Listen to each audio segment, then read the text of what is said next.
When Laura headed out that night, she paused by the door and calmly slipped on her heels, a calmness that felt oddly unsettling to me. "Don't wait up for me, okay?" she said lightly, flashing a half-hearted smile before grabbing her purse. I nodded, but the tone she used made my chest tighten. She told me she was going out with some coworkers for a small gathering, but I already knew Jake, her new colleague, would be there. For weeks, I'd noticed subtle shifts in her behavior. Her phone always faced down, secretive late-night texts followed by soft laughs, and a sudden care she took in dressing up for office dinners. I'm not one to get jealous easily, but there's a difference between trust and blind faith. That night, my instincts screamed that something wasn't right. So, as she turned toward the door, I decided to push a little. "Have fun with Jake," I said evenly. Her hand froze on the doorknob. She glanced back, her face draining of color. "What?" she whispered, barely audible. I repeated the words, softer this time. "You don't need to lie to me, Laura. I know exactly who's waiting for you." For a moment, she stood still. Then she muttered something about me being ridiculous and stormed out, slamming the door behind her. I sat quietly in the empty hallway, trying to make sense of the swirl of emotions inside me, anger, sadness, and disappointment mixing into something toxic.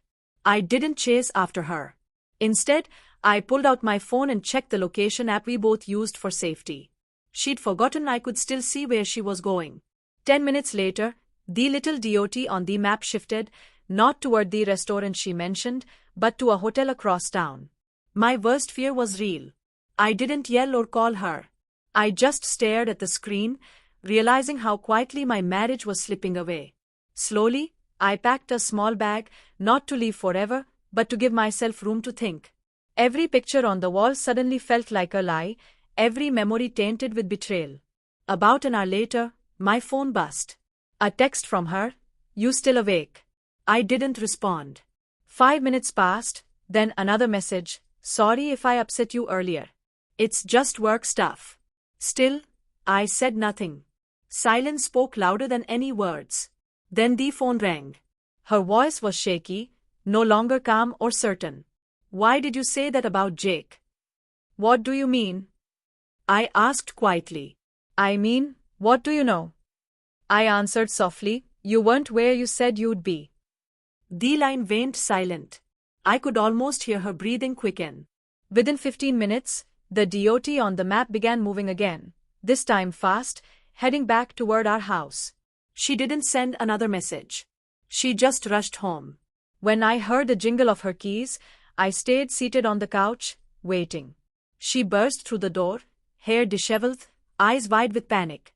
"It's not what you think," she blurted, nearly pleading. I didn't raise my voice, I said calmly. "Then what is it, Laura?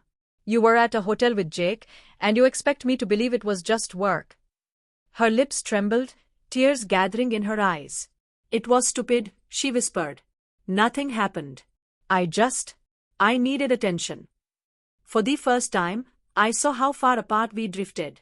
The woman I married, the one who used to laugh at my terrible jokes and hold me close after tough days, stood before me like a stranger, desperate to cover up her mistakes. I didn't shout or accuse. I simply said, "You can't fix what you don't respect." That night, she cried, begged, and tried to explain herself, but I stayed silent. Sometimes silence carries more weight than shouting. She ended up sleeping on the couch, the same couch where I had once proposed to her. The irony was sharp and painful. In the days that followed, she tried to make things right, texting constantly, cooking my favorite meals, acting as if one apology could erase the betrayal. But I had already made my choice. Trust, once broken, doesn't heal completely. It remains cracked, fragile, always on the verge of collapse. When I finally told her I needed space, she didn't resist. Maybe she understood too late that some mistakes can't be undone. I left the house with nothing but a small bag and a quiet heart. I wasn't looking for revenge. Her guilt and panic were proof enough that the truth had caught up with her. Sometimes, just one sentence exposes everything. "Have fun with Jake." Those words weren't spoken in anger, they were the mirror she couldn't avoid. And in that reflection, she saw the truth of who she had become.